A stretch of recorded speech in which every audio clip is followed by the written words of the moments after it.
Estamos já na aula número 4 e hoje nós vamos tratar de um assunto bastante interessante. Foi até uma pergunta que foi feita em uma das aulas e nós hoje vamos poder abordar melhor.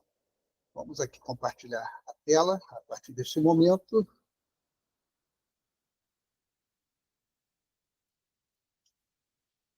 E agora sim. A célebre pergunta: o que acontece com aqueles que nunca ouviram o Evangelho?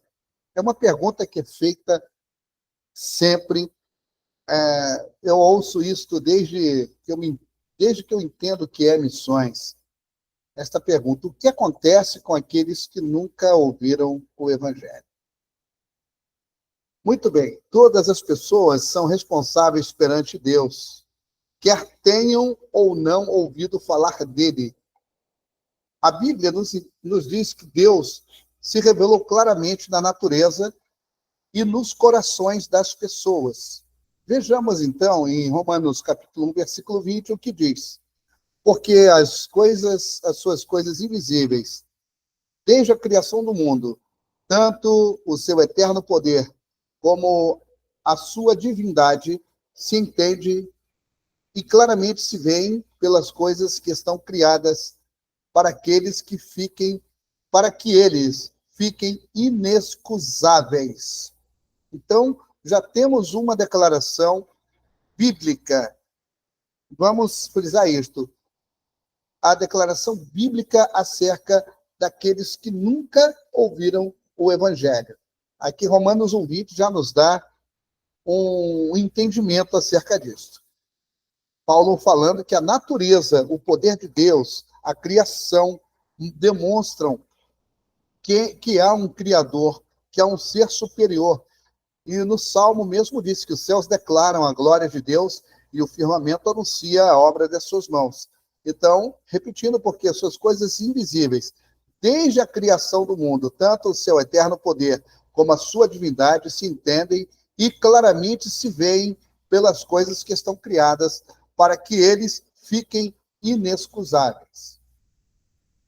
E em Eclesiastes, no capítulo 3, versículo 11, diz: tudo o que ele fez é apropriado ao seu tempo. Também colocou no coração do homem o conjunto do tempo, ou a eternidade, em algumas versões, sem que o homem possa atinar com a obra que Deus realiza desde o princípio até o fim. O problema é que a raça humana é pecadora. Todos nós rejeitamos esse conhecimento de Deus e nos rebelamos contra ele. Esse aqui é um grande problema. A própria natureza já está declarando quem é Deus, mas o pecado faz com que o homem rejeite o conhecimento de Deus e se rebele contra ele. Veja o que diz Romanos, no capítulo 1, de 23 a 25. Pois, tendo conhecido a Deus, não o honraram como Deus, nem lhe renderam graças. Pelo contrário, eles se perderam em vãos arrazoados, e seu coração insensato ficou nas trevas. Jactando-se de possuir a sabedoria, tornaram-se tolos e trocaram a glória de Deus incorruptível por imagens do homem corruptível, de aves, quadrúpedes e répteis. Então, o homem, ele é rebelde e pecador por natureza. Se não fosse pela graça de Deus, estaríamos entregues aos desejos pecaminosos dos nossos corações, permitindo-nos descobrir quão inútil e miserável é a vida longe dele. Deus faz isso por aqueles que o rejeitam continuamente. Vamos ver outra declaração bíblica que mostra a situação do homem rebelde e sem Deus. Por isso, Deus entregou tais homens à imundícia pelas concupiscências de seu próprio coração, para desonrarem o seu corpo entre si, pois eles mudaram a verdade de Deus em mentira, adorando e servindo a criatura em lugar do Criador, o qual é bendito eternamente. Amém. Por causa disso, Os entregou Deus a paixões infames, porque até as mulheres mudaram o modo natural de suas relações íntimas por outro, contrário à natureza. Semelhantemente, os homens também, deixando o contato natural da mulher, se inflamaram mutuamente em sua sensualidade, cometendo torpeza, homens como homens, e recebendo em si mesmos a merecida punição do seu erro. E, por haverem desprezado o conhecimento de Deus, o próprio Deus os entregou a uma disposição mental reprovável para praticarem coisas inconvenientes, cheios de toda injustiça, malícia, avareza e maldade, possuídos de inveja, homicídio, contenda, dolo e malignidade, sendo difamadores, caluniadores, aborrecidos de Deus, insolentes, soberbos, presunçosos, inventores de males, desobedientes aos pais, insensatos, pérfidos, sem afeição natural e sem misericórdia. Ora, conhecendo eles a sentença de Deus, de que são passíveis de morte os que tais coisas praticam, não somente as fazem, mas também aprovam os que assim procedem. Então, nós vemos, na realidade, não é que algumas pessoas não tenham ouvido falar de Deus. Pelo contrário, o problema é que rejeitaram o que ouviram e o que é facilmente visto na natureza. Há uma lei natural em qualquer civilização, em qualquer cultura. Leis como, por exemplo, relacionada a casamento, à família, à vida humana, à própria natureza, o cuidado. Há uma lei como que universal com relação a isso. Em qualquer civilização, por exemplo, um ladrão, ele vai ser punido. Em qualquer civilização ou cultura, um homicida, um assassino inveterado, ele será punido. Alguns até com a própria vida, perdem a vida por causa disso. Então, o homem, ele já tem essas coisas, a lei já está no homem, mas mesmo assim o homem se rebela e Deus como que avisando que é para ele não proceder desta maneira. Em Deuteronômio 4, 29, proclama: de lá buscarás ao Senhor teu Deus e o acharás, quando buscares de todo o teu coração e de toda a tua alma. Este versículo ensina um princípio importante. Todo aquele que verdadeiramente busca a Deus o encontrará. Se uma pessoa realmente deseja conhecer a Deus, Deus se dará a conhecer. E nós somos, assim, leitores e ouvintes de relatos que mostram isto, que em culturas até primitivas, pessoas que começaram a ter um entendimento de um Deus que eles nunca tinham ouvido falar, mas sabiam que esse Deus era um Deus justo, um Deus que também é justiça, um Deus que pune o erro, o pecado. Essas pessoas acabaram tendo um encontro real com Deus. Então, é uma verdade. Esta a declaração de Deuteronômio 4, 29 nos fala muito claro acerca disso. O problema é que não há quem entenda, não há quem busque a Deus. O grande problema é este. Então, eu citei ainda há pouco casos de pessoas que buscaram a Deus e encontraram.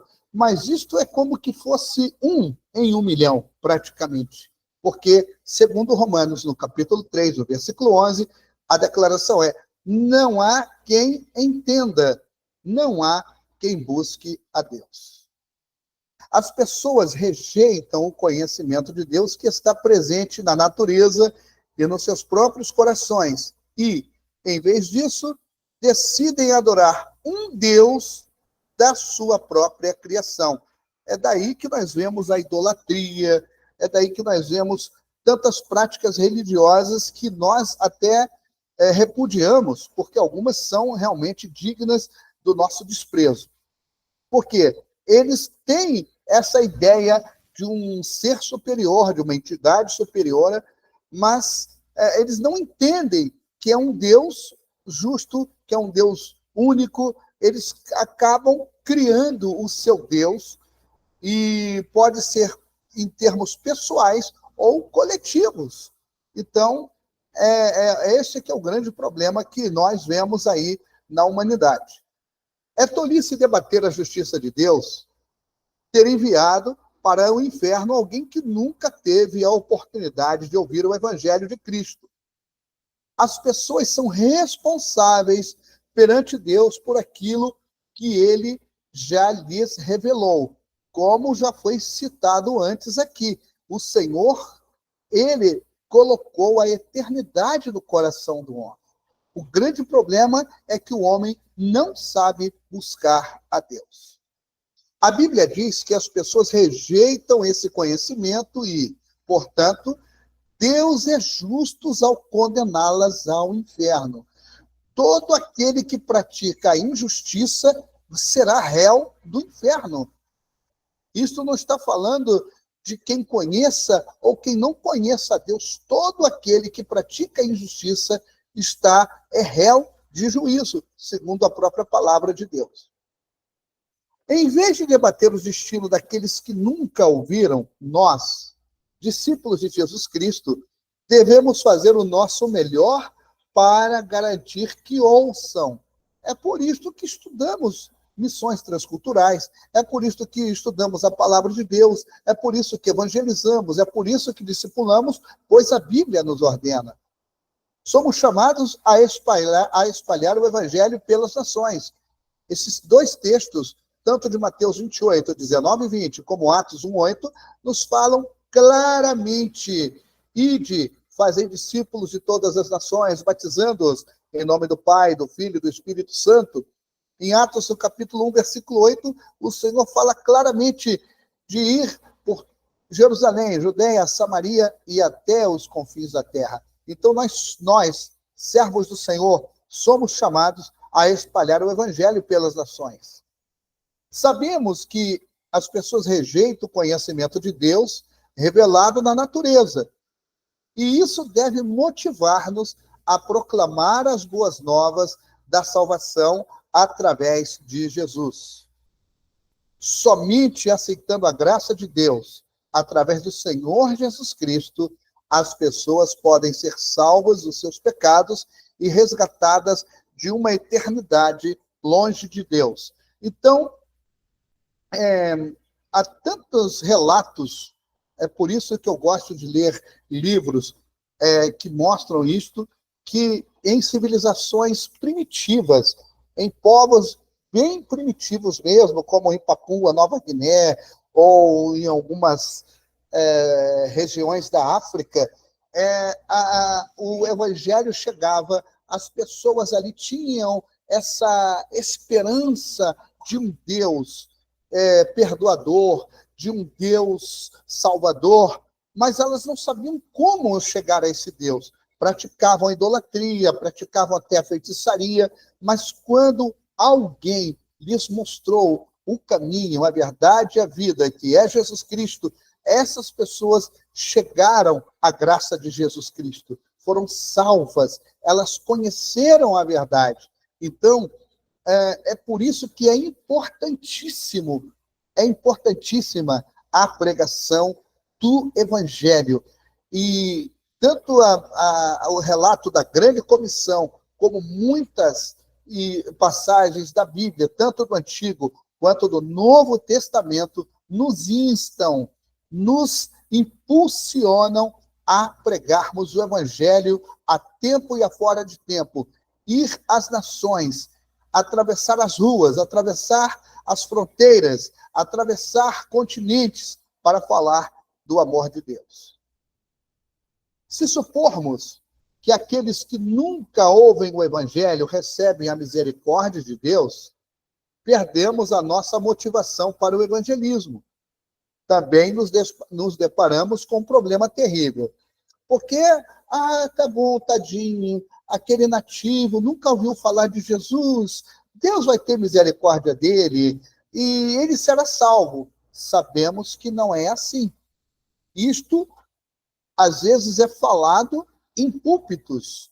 Isto é ensinado dentro de salas de seminários teológicos, mas não é assim que a Bíblia diz. Há aqueles que supõem isto.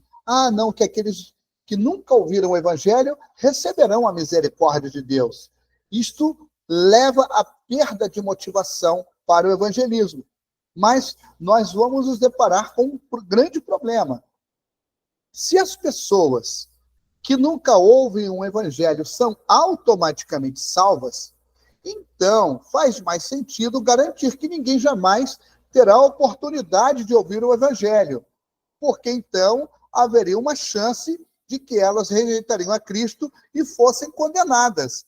Então ainda vem com essa teoria. Isto é absurdo, é herético. Sabemos sim que em qualquer lugar haverá a rejeição de Cristo, mas também haverá aqueles que têm seus corações amolecidos pelo Espírito Santo e que se converterão sim, de verdade. A Bíblia deixa claro que aqueles que perecem sem Cristo enfrentarão uma eternidade no inferno. A Bíblia é muito clara. E quando a Bíblia diz que o homem irá para a eternidade sem Deus, ali não está falando de classe social, ali não está falando de país, ali não está falando de etnia, ou melhor, de uma etnia qualquer, está falando do homem, do gênero, da raça humana, que está morta em seus delitos e pecados. Então, a Bíblia deixa bem claro que aqueles que perecem sem Jesus Cristo enfrentarão uma eternidade no inferno. O mandato de Jesus de evangelizar o mundo inteiro ainda está em vigor, não mudou. E eu observo, e eu hoje mesmo conversava sobre isto, que alguns movimentos que surgiram de algumas décadas para cá, que praticamente fizeram com que as igrejas paralisassem a tarefa de evangelizar e fazer missões. Eu me lembro muito bem de uma igreja missionária que, graças a esses movimentos que surgiram aí, de crescimento da igreja e tudo mais, paralisaram completamente a tarefa de evangelizar. Simplesmente pararam de evangelizar e pararam de fazer missões. Parecia até que algumas décadas atrás, quase 30 anos atrás, a obra missionária ela iria parar. E realmente diminuiu muito o envio de alguns missionários a alguns lugares, inclusive algumas denominações deixaram de fazer isto. Mas isto é um grande erro, pensar que a tarefa de evangelizar e a tarefa de fazer missões parou. Não, absolutamente. As pessoas precisam invocar o nome do Senhor, mas aí vem a pergunta: como, porém, invocarão aquele em quem não creram? E como crerão naquele de quem nada ouviram? E como ouvirão, se não há quem pregue? E como pregarão, se não forem enviados?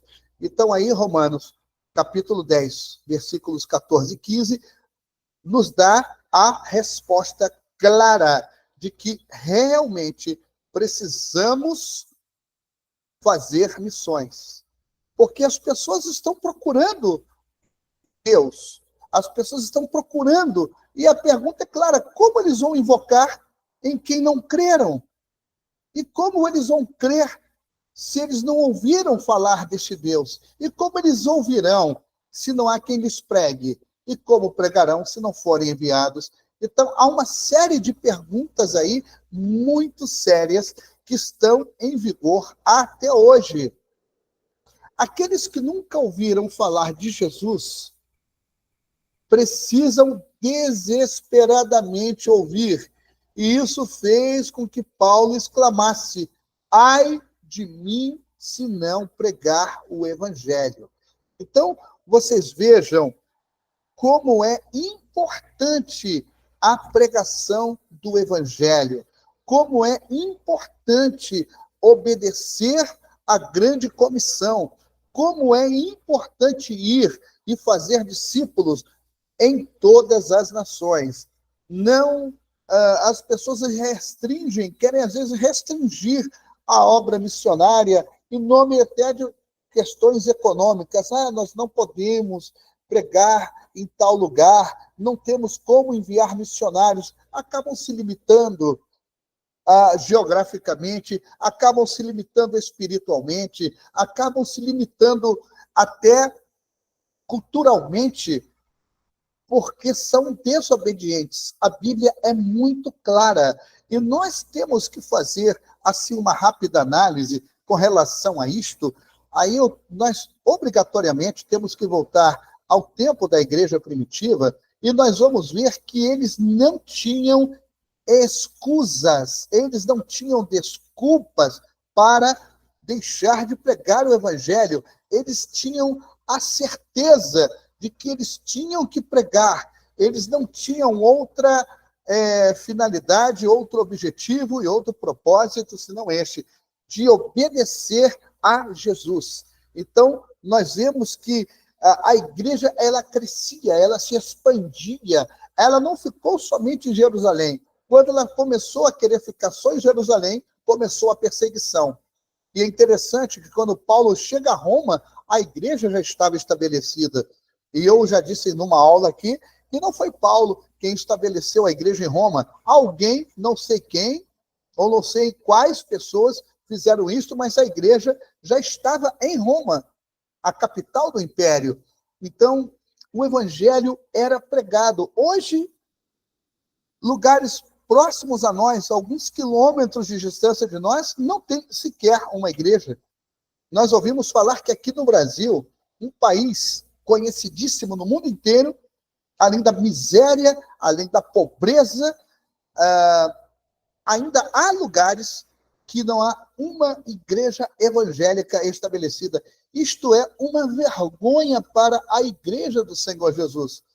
Ali tem pessoas que talvez já tenham até ouvido falar de Jesus, e se a gente vai mais para dentro do interior mesmo, onde estão povos inalcançados, pessoas que têm a lei de Deus em seus corações, mas são desobedientes, pessoas que até estão querendo conhecer, mas ainda não conhecem, e a igreja do Senhor Jesus Cristo está estagnada com seus programas, com seus projetos, com os seus entretenimentos, enquanto que a ordem é ir e pregar o evangelho. E esta pergunta de Romanos 10, 14, 15, ela é muito eloquente, ela é muito forte. Então, como, porém, invocarão em quem não creram? Então, como essas pessoas vão invocar a Deus se elas não creram ainda nele? E como elas vão crer naquele de quem nada ouviram? Sequer ouviram falar de que ele é justo, de que ele é amor, de que ele é justiça.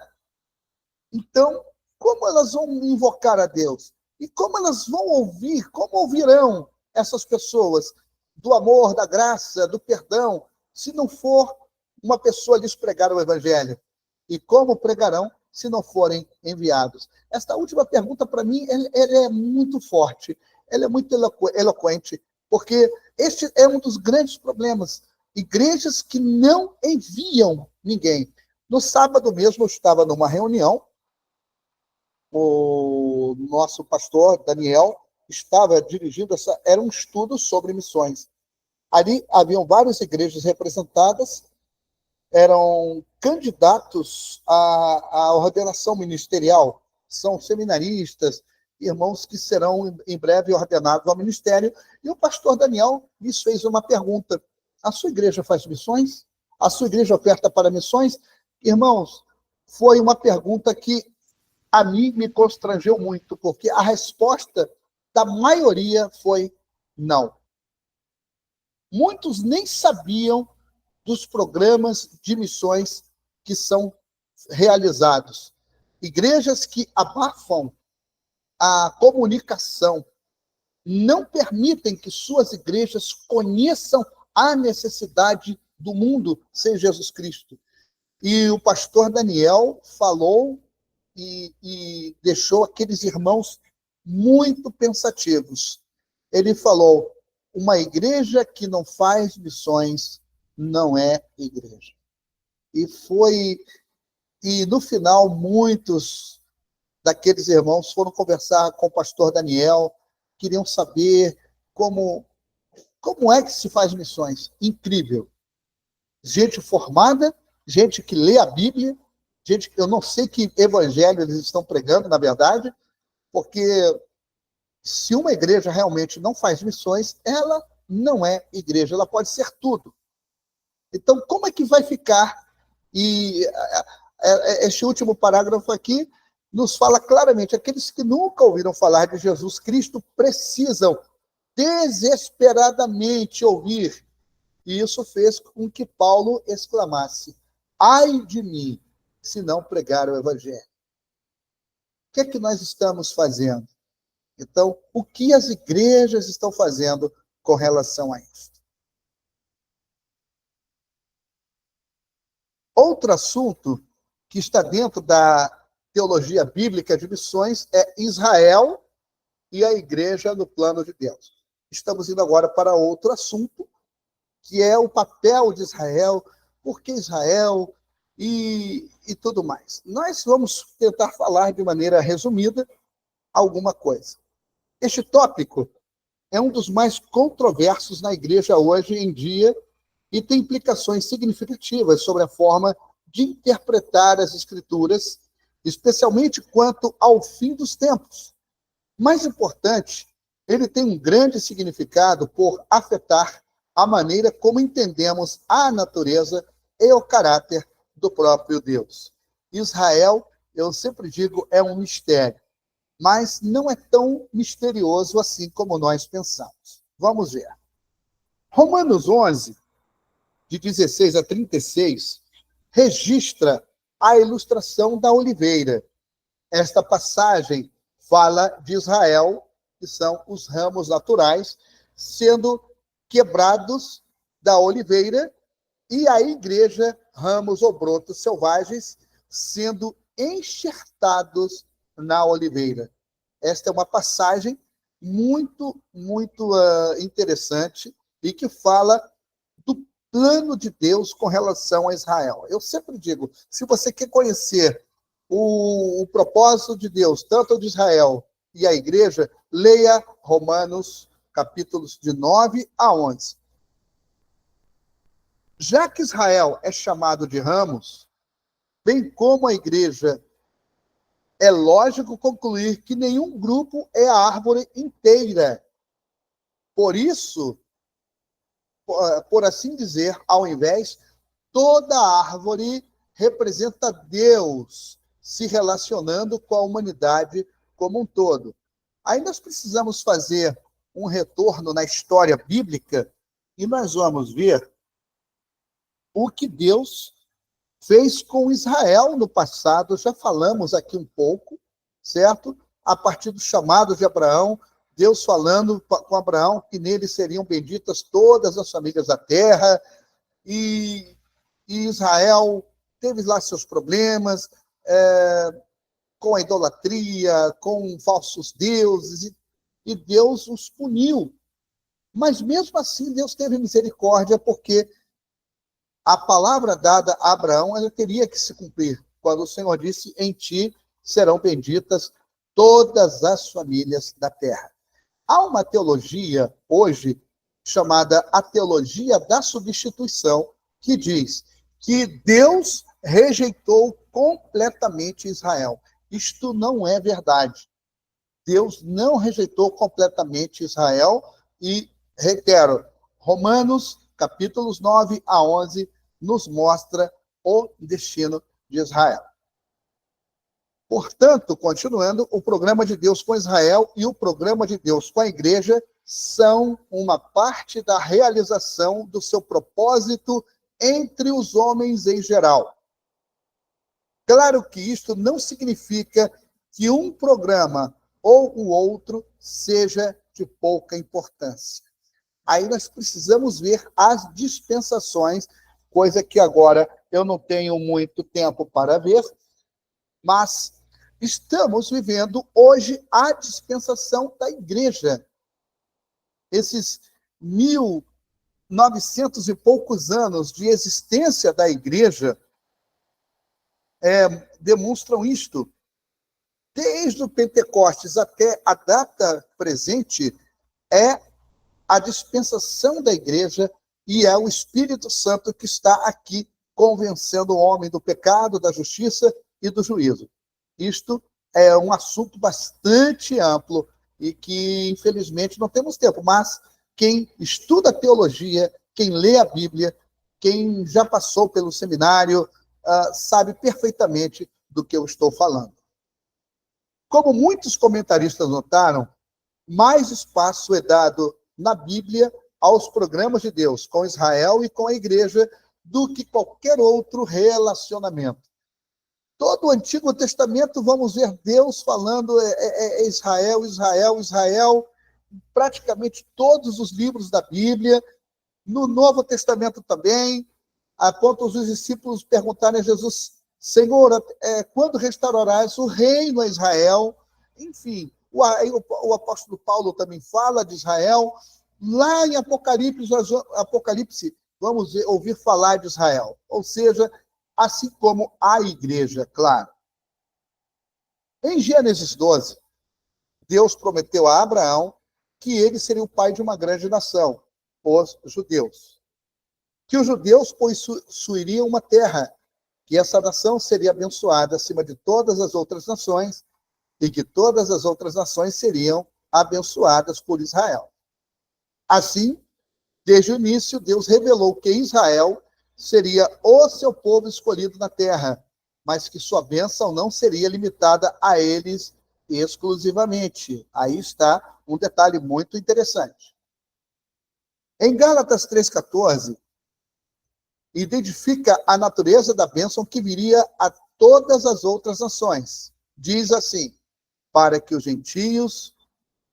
aos gentios viesse a bênção de Abraão em Jesus Cristo, a fim de que nós recebêssemos pela fé a promessa do Espírito. Todas as nações do mundo foram abençoadas por Israel, através de quem o Salvador veio ao mundo. O plano de redenção de Deus é construído sobre a obra consumada de Jesus Cristo, um descendente de Davi e Abraão. Mas a morte de Cristo na cruz é suficiente pelos pecados do mundo inteiro, não apenas dos judeus. E Gálatas 3, 6-8 declara: assim como Abraão creu a Deus, e isso lhe foi imputado como justiça, sabem, pois, que os que são da fé, esses são filhos de Abraão. Esta é uma declaração bíblica e eu creio desta forma. É uma questão de fé. Abraão foi justificado, já sempre ouvimos isto, ele foi justificado pela fé e não pelas obras, não por ritos religiosos, mas foi pela fé. Ora, a Escritura, prevendo que Deus havia de justificar pela fé os gentios, anunciou previamente a boa nova a Abraão: em ti serão abençoadas todas as nações. Finalmente, Gálatas 3:29 diz que se sois de Cristo, então sois descendência de Abraão e herdeiros conforme a promessa. Em outras palavras, em Cristo, os crentes são considerados justos pela fé, da mesma forma que Abraão foi. Então, é a citação do versículo que nós já vimos, dos versículos que já foram vistos acima. Gálatas 3, 6-8. E aqui repete: É o caso de Abraão, que creu em Deus, isso lhe foi imputado para a justiça. Sabem, pois, que os da fé é que são filhos de Abraão. Ora, tendo a Escritura previsto que Deus justificaria pela fé os gentios, preanunciou o evangelho a Abraão. Em ti serão abençoados todos os povos, ou todas as famílias da terra. Se estamos em Cristo, então somos participantes da bênção de Israel e de todas as nações da obra redentora de Cristo. Os crentes se tornam os descendentes espirituais de Abraão. Eles não se tornam os judeus físicos, mas podem desfrutar do mesmo tipo de bênçãos e privilégios que os judeus. E aqui vem um parênteses de que eu não preciso, para ser um descendente, se eu sou um descendente espiritual de Abraão, eu não preciso seguir os ritos judaicos, como muitos fazem. Transformam as igrejas em sinagogas, botam danças hebraicas, que inclusive não tem dança dentro de sinagoga, mas colocam danças hebraicas, ou melhor dizendo, folclóricas, não é? Rituais hebraicos, vestuários judaicos, costumes hebraicos. Nós não precisamos nada disso. A nossa bênção, ela é espiritual. Ela não é uma coisa física. Nós não somos judeus físicos. Se eu fosse um judeu físico, então, no caso do homem, os homens precisariam, então, ser circuncidados. E não é isto que a Bíblia nos fala. Nós somos circuncidados no nosso coração. Podemos, sim, desfrutar das mesmas bênçãos e privilégios que os judeus. Mas querer ser como eles fisicamente é antibíblico, inclusive. É bom ressaltar que isso não contradiz ou anula a revelação dada no Antigo Testamento. As promessas de Deus no Antigo Testamento ainda são válidas e a relação de Deus com Israel, como povo escolhido, aponta para a obra de Cristo como redentor do mundo todo. A lei mosaica é ainda obrigatória aos judeus que ainda não aceitaram a Cristo como seu Messias. Jesus fez o que eles não podiam fazer: cumprir a lei em todos os seus detalhes. Em Mateus 5,17 diz: não penseis que vim revogar a lei e os profetas. Não vim revogá-los, mas dar-lhes pleno cumprimento.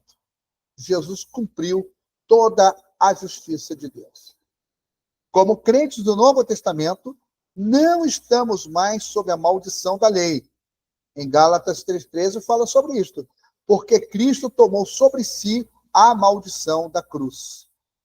A lei serviu dois propósitos: revelar o pecado e a incapacidade da humanidade, ou seja, em seu próprio mérito, de fazer cumprir qualquer coisa sobre isso e apontar-nos a Cristo, o qual cumpre a lei. A sua morte na cruz satisfaz completamente a justa exigência da perfeição por parte de Deus. Como a Bíblia diz: sede santos porque eu sou santo. Como é que nós somos santificados? Por causa de Jesus, pela fé. Sendo justificados, pois, pela fé, nós temos paz para com Deus, por meio de nosso Senhor Jesus Cristo. O Espírito Santo habita em nós. É Ele quem nos santifica. À medida que vamos nos aproximando de Deus, somos mais iluminados, somos mais abençoados e somos mais santificados. As promessas incondicionais de Deus não são invalidadas pela infidelidade do homem. Nada que façamos será jamais uma surpresa para Deus. E Ele não precisa ajustar os seus planos de acordo com a forma como nos comportamos. Não. Deus é soberano sobre todas as coisas, passado, presente e futuro. E o que Ele preordenou, tanto para Israel quanto para a igreja, vai acontecer independentemente das circunstâncias. Ou seja, tudo o que está escrito na palavra de Deus com relação a Israel e com relação à igreja vai acontecer, queira ou não. Romanos 3 e 4 explica que a incredulidade de Israel não anularia as suas promessas a respeito deles, pois que, se alguns foram infiéis, porventura a sua infidelidade anulará a fidelidade de Deus? De modo nenhum. Antes, seja Deus verdadeiro e todo homem mentiroso, como está escrito, para que seja justificado em tuas palavras e venças quando fores julgado. As promessas feitas a Israel ainda serão mantidas no futuro. Podemos ter certeza de que tudo que Deus disse é verdade e acontecerá por causa do seu caráter e consistência. Tudo que está escrito acerca de Israel vai acontecer. Muitas dessas coisas já aconteceram. Outras estão acontecendo e outras vão acontecer, porque nenhuma palavra de Deus ela cai por terra. Jesus disse: os céus e a terra passarão, mas as minhas palavras não hão de passar. Então, as promessas que foram feitas a Israel, elas vão acontecer. A igreja não substitui Israel e não deve esperar uma realização simbólica das promessas da antiga aliança. Ao ler as Escrituras, é necessário manter Israel e a igreja separados. Uma coisa que nós encontramos, e eu falei sobre a teologia da substituição, a igreja não substitui Israel. A Bíblia até nos diz que nós fomos enxertados e de dois povos o Senhor fez um povo. A igreja, não estou falando da igreja evangélica, porque inclusive Deus não é evangélico, é cristão.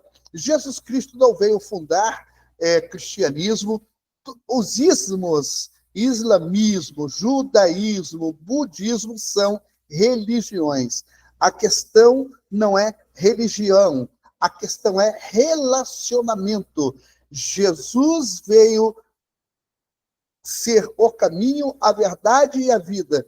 A porta, ele é a porta está aberta. Todo aquele que entrar, disse Jesus, encontrará pastagem. Agora ele é parte do povo de Deus. Todo aquele que vai para Jesus, Jesus não o rejeita, sendo ele judeu ou não, porque de ambos os povos, diz a palavra, foi feito um povo. Hoje, por várias questões, inclusive bíblicas, ainda isto não se cumpriu plenamente. Há igrejas, inclusive compostas de judeus, eu vi isso em Israel, judeus que creem em Jesus Cristo com uma fé inabalável, é algo maravilhoso. Mas um dia, todos nós, como corpo de Jesus Cristo, quer judeus, quer cristãos, seremos um só povo. Haverá um só rebanho e um só pastor. É o que a Bíblia nos mostra, mas eu quero deixar bem claro aqui que a igreja não substituiu Israel, como alguns dizem. A igreja ela faz parte de um plano glorioso de Deus para esta dispensação, para esta era esta que começou no dia de Pentecostes e irá até o dia do arrebatamento da igreja. Então, é muito importante nós lermos as Escrituras e vermos que é bom manter hoje Israel e a igreja separados. Há várias razões culturais, históricas, questão de fé, etc. Não é momento hoje da gente ficar querendo que judeus se tornem cristãos, ou cristãos que querem se tornar judeus para serem melhores crentes. Absolutamente nada disso. Confiemos no Senhor, estejamos na sua presença e sejamos fiéis até a morte. É isto que a Bíblia diz. E nós, e especialmente nós, que fomos chamados para anunciar as obras daquele que nos chamou das trevas para a sua luz maravilhosa, nós vamos, assim, pregar o evangelho a toda a criatura. Eu aqui deixo de compartilhar a tela e volto agora a estar com vocês. Vamos ver aí se temos assim, alguma pergunta, se temos assim, alguma dúvida. Vamos abrir agora espaço para isso. Com relação ao destino daqueles que nunca ouviram falar de Jesus. Isto é muito sério. Isto é muito sério. Eu, quando eu estava preparando esse estudo, eu fiquei pensativo.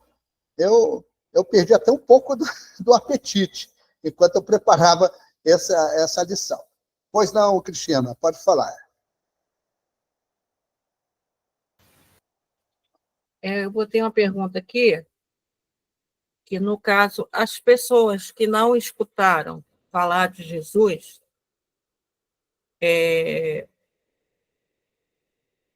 que ninguém levou, né, o evangelho naquele local, ela não seria, eu creio, pelo menos, sempre criei assim, que ela não seria culpada, porque ninguém levou a ela. Tudo bem, tem locais que as pessoas sonham, as pessoas têm visões, que Deus trabalha com cada um como Ele quer. Mas, no meu caso, por exemplo, eu fui convertida, estava dentro da Igreja Católica Ortodoxa e Deus falou, idolatria. Eu lá assistindo a homilia, que eles chamam de homilia, missa, lá, e eu falei, pai, o que é idolatria? Ele foi, me colocou perto de uma colega minha, uma conhecida minha, e ela falou, vou te mostrar o que é. E me levou numa igreja cristã evangélica, e ali eu comecei a ver realmente quem era Jesus, me converti. Então, por quê? Que eu não aceitava. Todo mundo vinha falar, mas eu era contra. Tudo bem, Jesus trabalha de cada forma, mas nesse caso, a pessoa, ela não teve ela não teve como ter esse contato com Deus. Ela não acredito que ela seja culpada, acredito que possa acontecer como aconteceu com o ladrão na cruz, né? Mas o que é que diz o texto bíblico? Nós temos que partir da premissa bíblica, não do que eu acho. Bíblica, o que a Bíblia diz. Não, a gente tem que partir da Bíblia. Um dos grandes problemas nossos é o sentimentalismo. Deus não age com sentimentos. Deus, é claro, todo homem, nenhum homem, seja ele o homem que está morando na cidade mais civilizada do mundo, até o que está na cultura mais primitiva do planeta, lá dentro de Papua Nova Guiné, no meio de um povo inalcançável. Todos eles são inexcusáveis diante de Deus. Lá em Romanos, nos primeiros capítulos, falam disso, da própria natureza, que mostra a grandeza de Deus e tal. Na questão do que mora numa cidade, num povo civilizado, numa cultura com acesso às comunicações, nós, que somos ocidentais, que temos já de berço uma formação cristã, seja o cara feiticeiro ou não, para nós é muito fácil quando nos anuncia o evangelho. Mas mesmo assim, como disse a palavra, e nós vimos o texto que foi estudado, que o grande problema é a desobediência do homem. Então, em resumo, aquele que não crê em Jesus Cristo, ele está irremediavelmente perdido. Seja ele culto, civilizado ou não. Daí a urgência de se pregar o evangelho. E a igreja precisa fazer isto já. Não, porque isso eu a sei, mas palavra de Deus está se cumprindo. que no meu caso, por exemplo, eu vou falar nesse caso, eu tinha onde ir perguntar o que era idolatria. Mas Sim. é a pessoa que não tem quem perguntar, não tem internet, não tem nada. Então, como Eu ouvirão sei se que não há que Jesus dá o pregue? jeito dele. Eu sei que Jesus dá o jeito dele. Tem Mas, casos assim, mas é por isso que fica eu ainda fico com a Bíblia. E nós não, eu fico com a precisamos Bíblia, é lógico, mas é que dá aham, essa. Não é que dá uma dúvida perante a palavra, é lógico que não, a gente sabe que é aham, aquilo ali, porque no meu caso foi assim. Mas eu tinha onde ir perguntar. Eu sei que Deus vai então, colocar alguém para perguntar, mas tem locais que são inalcançáveis. E aí eu fico com aquela coisa, Jesus, e aí? Eu sei que a palavra do Senhor fala sobre isso, porque eu passei por isso. Mas eu tinha quem ir perguntar o que era aquilo ali. é E aí eu porque, me na converti. verdade, Eu fui porque, convertida na dessa verdade, forma, como se não tivesse ninguém para falar aham, nada. olha aí, eu tenho um amigo surfista, na época, ele era campeão brasileiro de surf, e ele me falou da sua experiência de conversão. Ele era um cara drogado, riquíssimo, de uma das famílias mais ricas de Florianópolis, há 40 e tantos anos atrás. Ele foi surfar, doidão, ele fumou maconha e tal, de madrugada. Aí ele pensou assim: e se eu morrer hoje? O que vai ser de mim? Ele disse que entrou um temor nele, ele foi para casa, começou a procurar, a ver as coisas de Deus, e vasculhando daqui, dali, um rapaz culto até, começou a ler a Bíblia. Por conta, por conta própria, começou a ler, eu quero resposta, até que ele conheceu um pastor, era até um missionário americano, e ele falou, o pastor explicou para ele o plano da salvação. Este rapaz creu em Jesus, se converteu, e até hoje é um homem de Deus. É um pastor hoje com uma igreja de mais de 5.000 ovelhas lá na cidade de Florianópolis, e eu tive o privilégio de, num período, ser pastor desse irmão. Vamos lá, Letícia.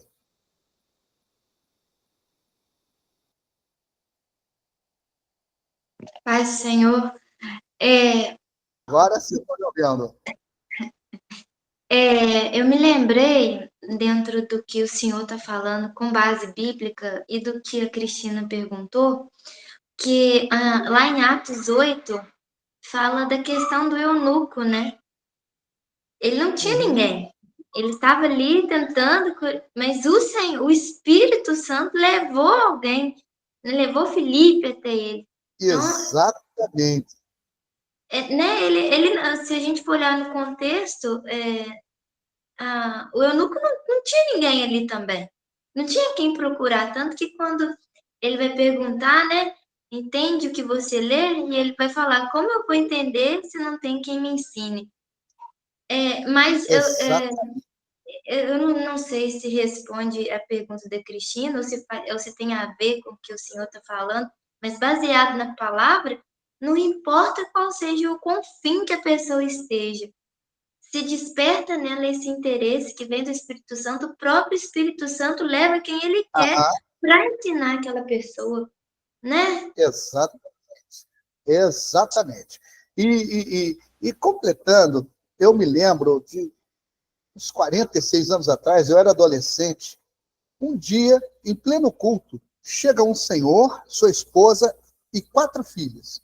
Eles eram nordestinos, do interior de Pernambuco, tinham recém-chegado no Rio de Janeiro e foram para a igreja.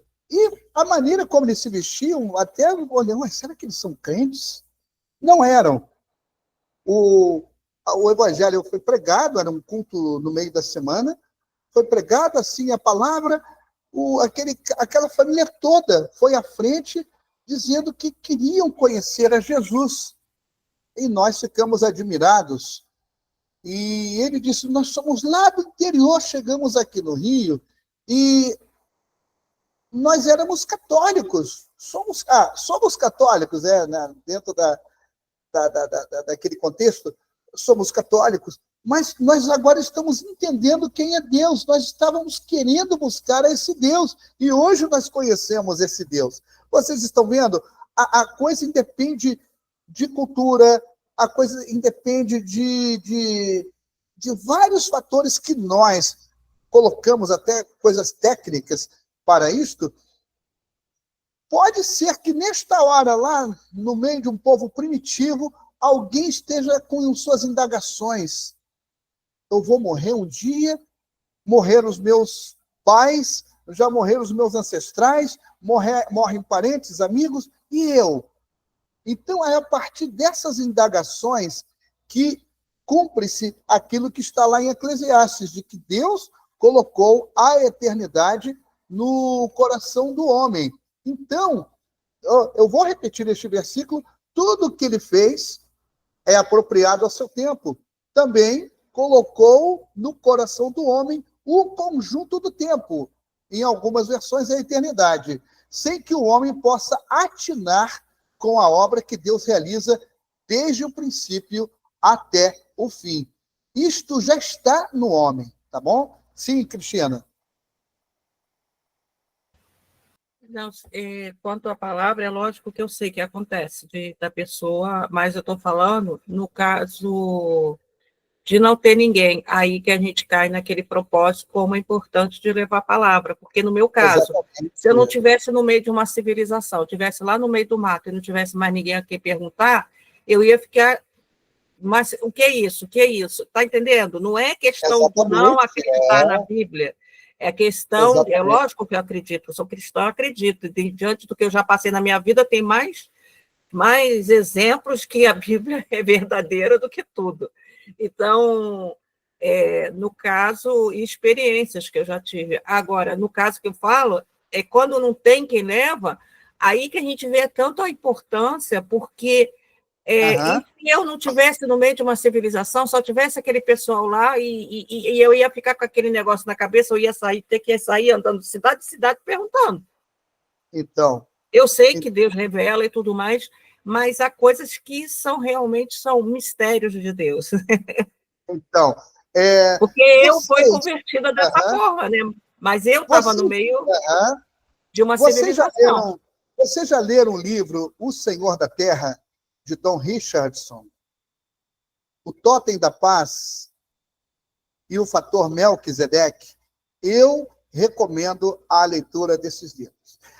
Por exemplo, a Sandra, quando nós saímos para fazer os intensivos de missões,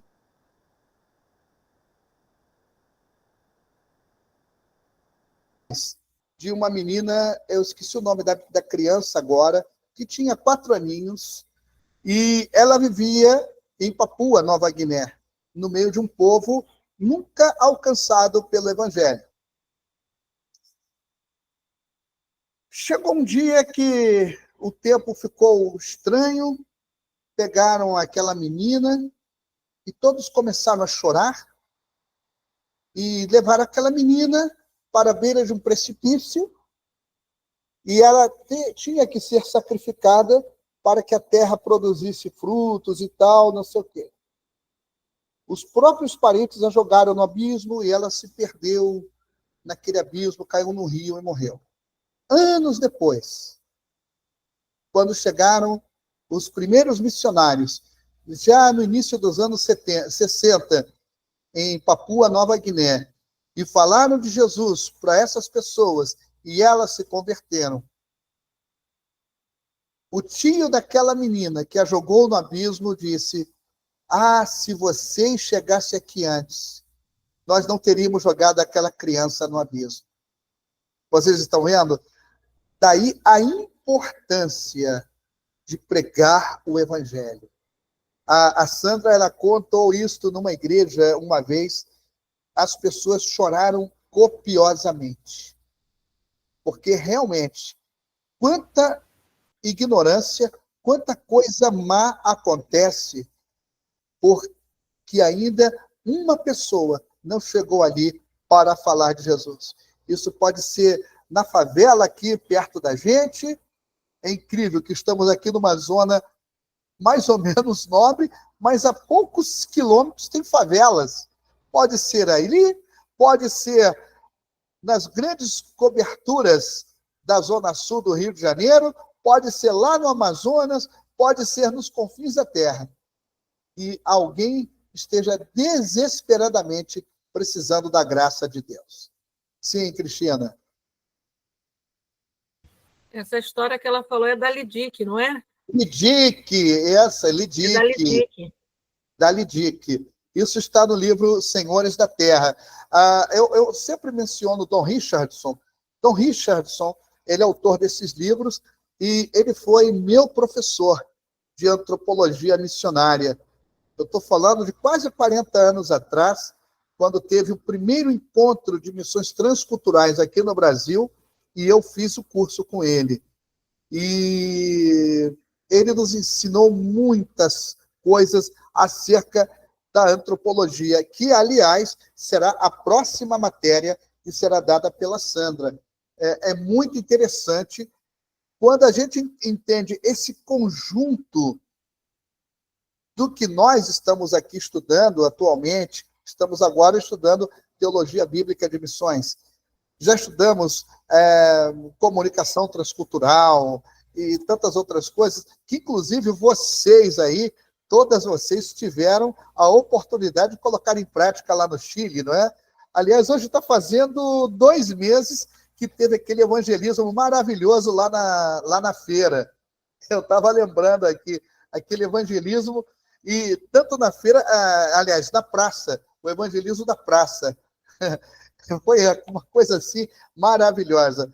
A comunicação transcultural nos ajudou bastante. No caso da teologia bíblica de missões, nós estamos vendo, através da história da Bíblia, Antigo e Novo Testamento, coisas que apontam para missões.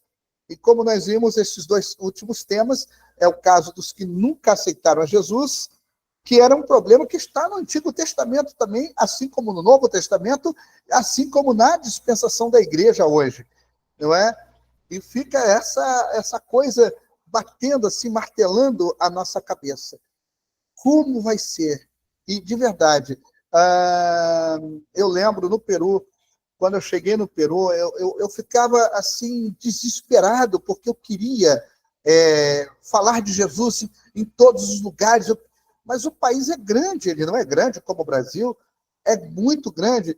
E aí eu comecei a me deparar diversas culturas, diversas etnias, diversos idiomas. Eu só sabia o espanhol, tive que começar a aprender outros idiomas para eu poder me comunicar.